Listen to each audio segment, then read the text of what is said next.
Hi everyone. In today's tutorial, we will show how to connect QuickBooks with GoHighlevel.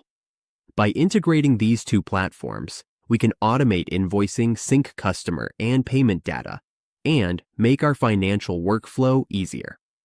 Now let's get started.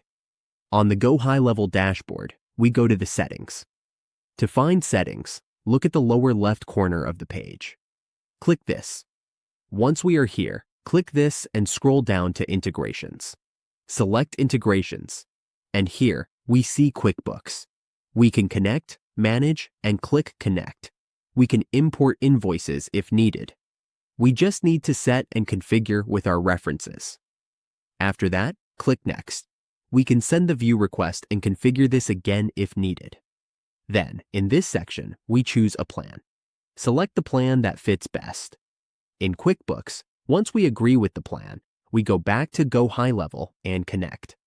Please note, we cannot continue without a subscription, but if we already have one, simply click Connect if needed. This is how we connect QuickBooks to GoHighlevel.